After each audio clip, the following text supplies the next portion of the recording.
नमस्कार मित्रांनो, दिव्य संस्कृती या चॅनलवरती आपणा सर्वांचे स्वागत आहे. मित्रांनो, आज आपण बघणार आहोत श्री दुर्गा सप्तशती अध्याय 7 चंड व मुंड दैत्यांचा वध. श्री गणेशाय नमः, श्री सरस्वते नमः, श्री कुलदेवताय नमः, श्री दैवे नमः. मी मातंगी देवीचे ध्यान करतो. ती रत्नजडित सिंहासनावर बसून पोपटाची मधुर वाणी ऐकत आहे. ती सावळ्या वर्णाची असून तिने आपले एक पाऊल कमळावर ठेवले आहे. तिने आपल्या मस्तकावर चंद्रकोर व कंठात कल्हार पुष्पांची माला धारण केली आहे. ती वीणा वाजवित आहे. तिने लाल रंगाची साडी परिधान केलेली असून घट्ट अशी चोळी तिला शोभून दिसत आहे. तिच्या हातात शंख पात्र आहे. ललाटावर कुंकू शोभत आहे आणि मधुर मद्यपानामुळे तिच्या मुखावर उन्मत्तपणाचा थोडा प्रभाव जाणवत आहे. मेधाऋषी सुरथला म्हणाले, हे राजा, शुंभाची आज्ञा होताच चंडमुंडादी दैत्य आपल्या चतुरंग सेनेसह शस्त्रास्त्रे सुसज्ज करून देवीला पकडण्यासाठी निघाले. ते गिरिराज हिमालयाच्या सुवर्णमय उंच शिखरावर पोचले. त्यांना सिंहावर दृढ बसलेली आणि मंद हास्य करणारी देवी दिसली. तेव्हा ते सर्व दैत्य तिला पकडण्यासाठी धावले. कोणी धनुष्यबाण सज्ज केले तर कोणी तलवारी उपसून तिच्यावर चाल करून गेले. तेव्हा ती अंबिका त्या शत्रूंवर अतिशय संतापली. अत्यंतिक क्रोधामुळे तिचे मुख काजळाप्रमाणे काळे झाले. तिच्या विस्तीर्ण भाल प्रदेशावरील भुवया क्रोधाने वक्र झाल्या आणि त्यातून भयंकर मुख असलेली, हाती खडग व पाश घेतलेली काली झपाट्याने प्रकट झाली. विचित्र असे खटवांग धारण केलेली, व्याघ्र चर्म परिधान केलेली आणि नरमुंडांच्या माळेने विभूषित अशी ती काली तिच्या अंगावरचे मांस सुकून गेल्यामुळे अतिशय भयंकर दिसत होती. तिचे मुख विशाल होते आणि लढणाऱ्या जिभेमुळे ती अधिकच भीषण दिसत होती. तिच्या आत ओढलेल्या डोळ्यात रक्त उतरून ते लालबुंद झाले होते. ती आपल्या गर्जनांनी सर्व दिशा दणाणून टाकीत होती. ती काली मोठमोठ्या असुरांचा निपात करीत त्या दैत्य सेनेवर तुटून पडली आणि त्यांना भक्षण करू लागली. देवी पार्श्वरक्षक वीर, अंकुशधारी माहूत योद्धे व हत्तींच्या गळ्यातील घंटा यांसह अनेक हत्तींना एकाच हाताने उचलून तोंडात टाकीत होती. त्याचप्रमाणे ती घोडे, सारथी व योद्धांसह अनेक रथ तोंडात टाकून त्यांना आपल्या दाढांनी अतिशय भयानक रीतीने चघळत होती. ती कोणाचे केस पकडून, कोणाची मानगूट धरून, कोणा दैत्याला पायाखाली चिरडून तर कोणाला छातीची धडक देऊन ठार करीत होती. असुरांनी फेकलेली शस्त्रे व मोठमोठी अस्त्रे तोंडात पकडून रागाच्या भरात त्यांचे दातांनी चूर्ण करीत होती. अशा प्रकारे काली मातेने दुष्ट आणि बलिष्ठ अशा त्या असुरांचे सैन्य पार भरडून टाकले. तिने काहींना खाऊन टाकले तर काहींना मारून टाकले. काही तलवारीने मारले गेले. काही खटवांगांच्या तडाख्याने मेले तर काही असुर तिच्या तीक्ष्ण दातांनी घायाळ होऊन मेले. तेव्हा बलवान असलेले दैत्य सैन्य अल्पावधीतच नष्ट झालेले पाहून संतापलेला चंड अत्यंत भयंकर अशा त्या कालीवर एकदम धावून आला. त्याचवेळी महादैत्य मुंडाने बाणांचा वर्षाव करून आणि हजारो चक्रे सोडून त्या भयंकर डोळ्यांच्या देवीला पुरते झाकून टाकले. पण ती अनेक चक्रे त्या देवीच्या मुखात शिरून गडप होऊ लागली. ती चक्रे देवी मुखात जात असताना सूर्याची अनेक बिंबे एका काळ्या मेघाच्या उदरात लुप्त होत आहेत असे भासत होते. भयंकर दिसणाऱ्या दातांच्या प्रभेमुळे पाहण्यासाठी कठीण इतकी उज्ज्वल दिसणारी आणि भयंकर गर्जना करणारी ती काली अत्यंत क्रोधाने विकटहास्य करू लागली. मग ती देवी हातात मोठे खडक घेऊन आणि हंकार करून मुखाने हम असा उच्चार करून चंडावर धावली. तिने त्याचे केस पकडून त्याचे मस्तक क्षणार्धात धडावेगळे केले. चंड मारला गेलेला पाहून मुंडही देवीवर धावला. तेव्हा तिने संतापाने खडगाचा प्रहार करून त्यालाही धराशायी केले. त्यावेळी महापराक्रमी अशा चंडमुंडाचा निपात झालेला पाहून उरलेले दैत्य सैन्य भयाने व्याकुळ होऊन सर्व दिशांना पळून गेले. त्यानंतर चंडमुंडाचे मस्तक घेऊन काली चंडिकेपाशी गेली व प्रचंड हास्य करीत म्हणाली, हे देवी, चंड व मुंड हे महापशूच होते. युद्धरूपी यज्ञात त्यांना बळी देऊन मी तुझ्यासाठी त्यांचे मस्तकरूपी उपहार आणले आहेत. आता शुंभ व निशुंभ यांना तू स्वतः मार. ऋषी पुढे राजाला म्हणाले.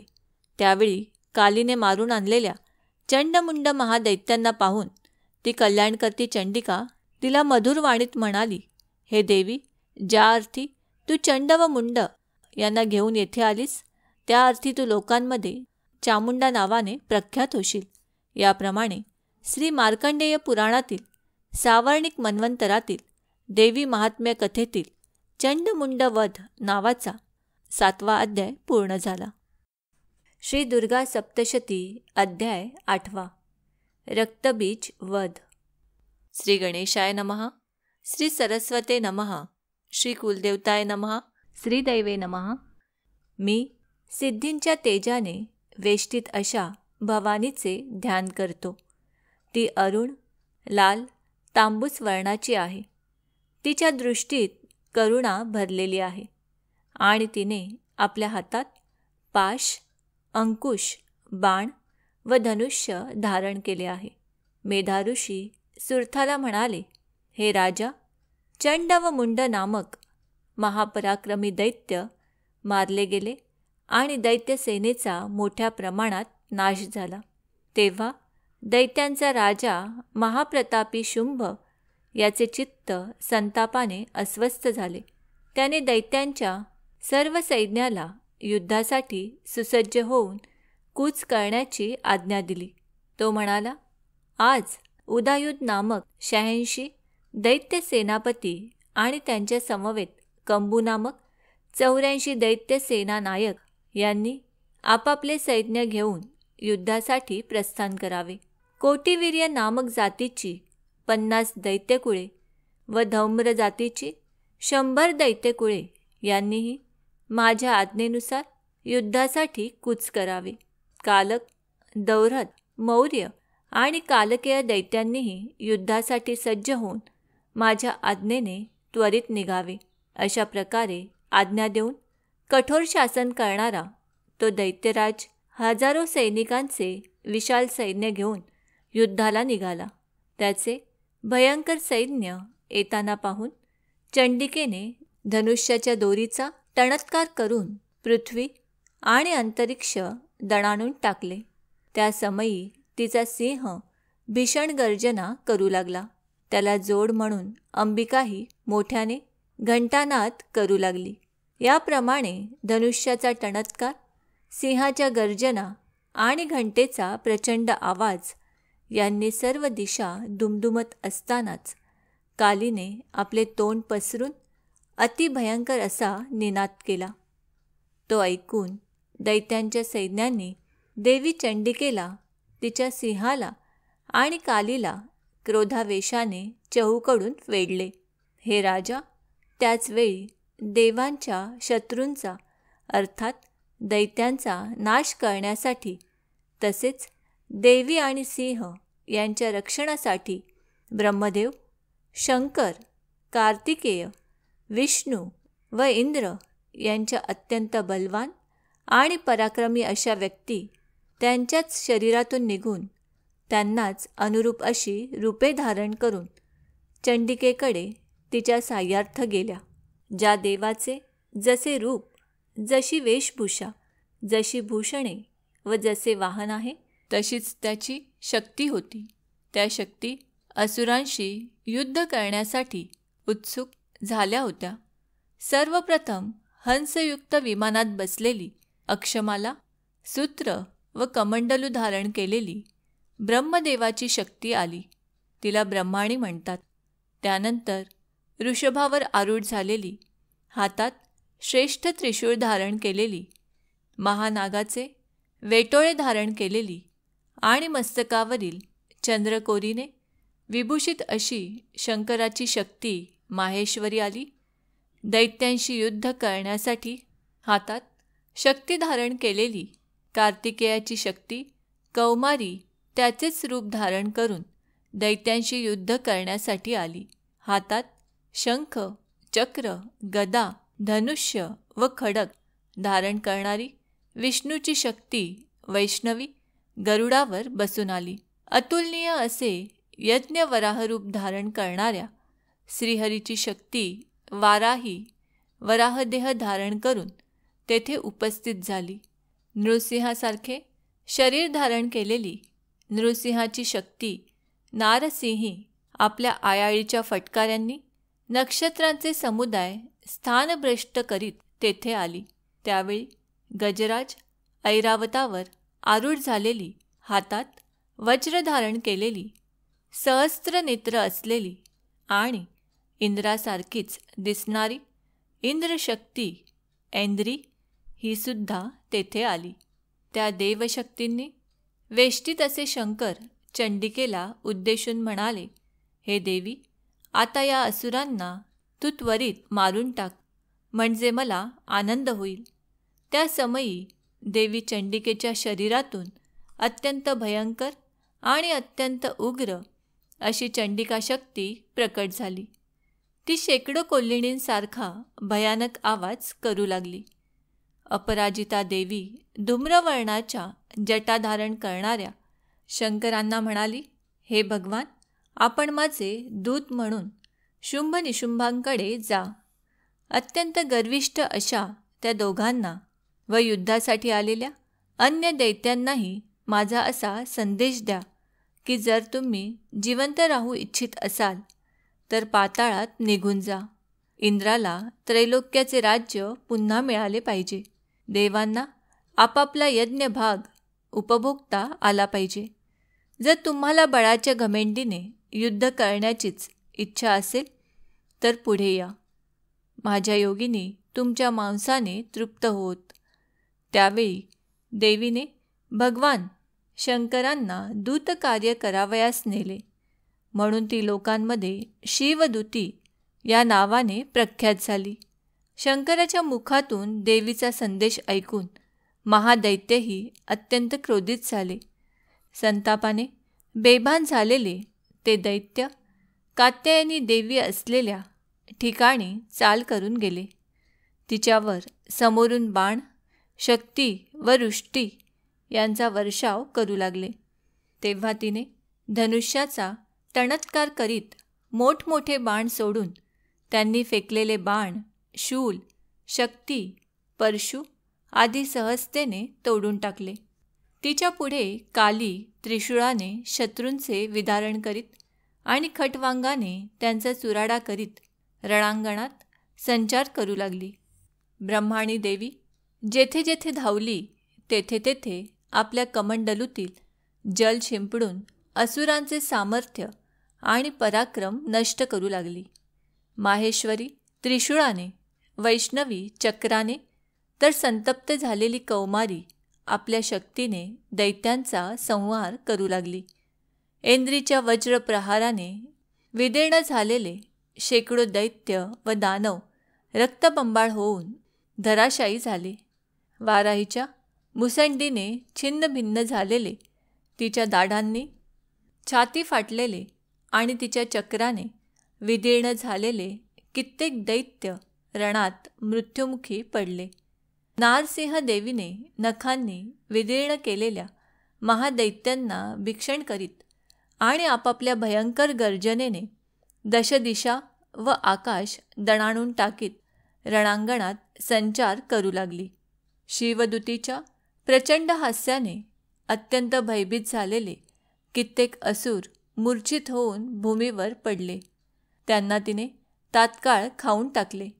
अशा प्रकारे शुद्ध झालेल्या मातृगणांनी नानाविध उपायांनी मोठमोठ्या असुरांचे मर्दन केलेले पाहून दैत्य सैनिक प्राणभयाने पळू लागले. ते दृश्य पाहून रक्तबीज नामक महादैत्य युद्धासाठी आला. त्याच्या शरीरातील रक्ताचा थेंब भूमीवर पडताच त्याच्यापासून त्याच्यासारखाच शक्तिशाली असा दुसरा रक्तबीज पृथ्वीवर उत्पन्न होत असे. या वैशिष्ट्यामुळेच त्याला रक्तबीज हे नाव पडले होते. तो महादैत्य गदा घेऊन इंद्रशक्ती इंद्राबरोबर युद्ध करू लागला. तेव्हा तिने आपल्या वज्राने त्याच्यावर प्रहार केला. त्या प्रहाराने घायाळ झालेल्या रक्तबीजाच्या शरीरातून बरेच रक्त वाहू लागले. यातून त्याच्यासारखेच रूप असलेले व त्याच्या एवढेच पराक्रमी योद्धे उत्पन्न होऊ लागले. ते पुरुषही भयंकर शस्त्रांचे आघात करीत मातृदेवतांशी भीषण युद्ध करू लागले. इंद्रीच्या वज्रप्रहाराने जेव्हा त्याचे मस्तक पुन्हा घायाळ झाले तेव्हा रक्त वाहिले आणि त्यातून हजारो पुरुष उत्पन्न झाले. त्या युद्धात वैष्णवीने रक्तबीजावर चक्र फेकले तर इंद्रीने त्याला गदेने मारले. त्या समयी वैष्णवींच्या चक्राने घायाळ झालेल्या रक्तबीजाच्या शरीरातून जो रक्तस्राव झाला त्यातून त्यांच्यासारखेच हजारो महादैत्य उत्पन्न झाले. त्या महादैत्याने रक्तबीजाला घायाळ केले. तेव्हा संतापलेल्या त्या असुरानेही मातृदेवतांवर गदेने वेगवेगळे प्रहार केले. शक्ती व शूल यांच्या प्रहारांनी अनेक ठिकाणी जखमी झालेल्या त्याच्या शरीरातून जो रक्तस्राव वाहू लागला त्यातून शेकडो असुर उत्पन्न झाले. त्यांनी सर्व जगच भरून गेले. तेव्हा देवांना मोठे भय वाटू लागले. त्या समयी देवांना उदास व साशंकित झालेले पाहून चंडिका त्वरेने कालीला म्हणाली, हे चामुंडे, तू आपले तोंड विस्तीर्ण कर आणि माझ्या शस्त्रघाताने रक्तबीजाच्या शरीरातून पडणारे रक्तबिंदू व त्यातून उपासक महादैत्य यांना वेगाने खाऊन टाक. अशा प्रकारे त्या रक्तोत्पन्न महादैत्यांना भक्षण करीत तू या रणांगणात सर्वत्र संचार कर.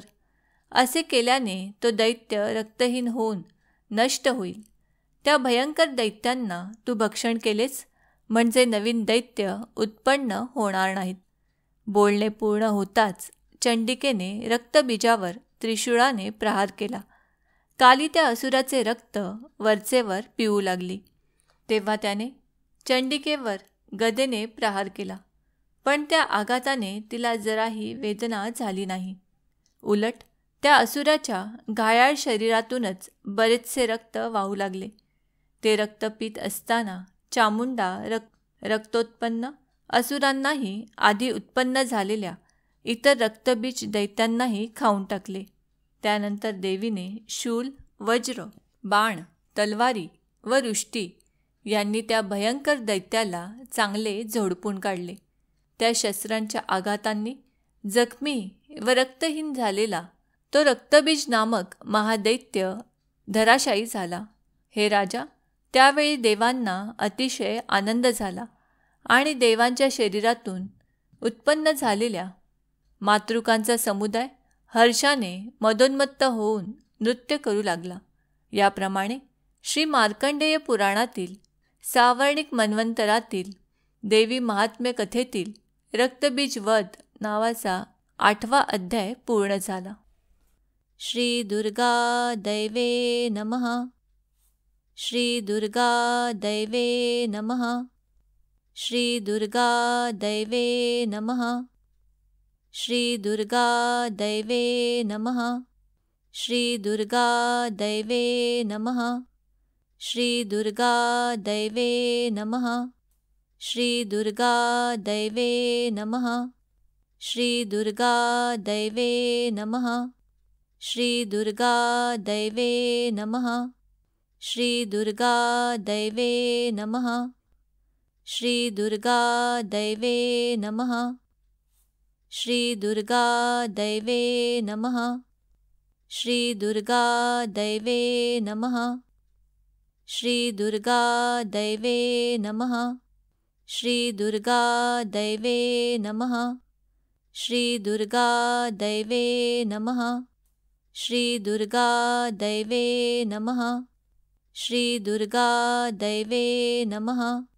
श्री दुर्गा दैवे नमः.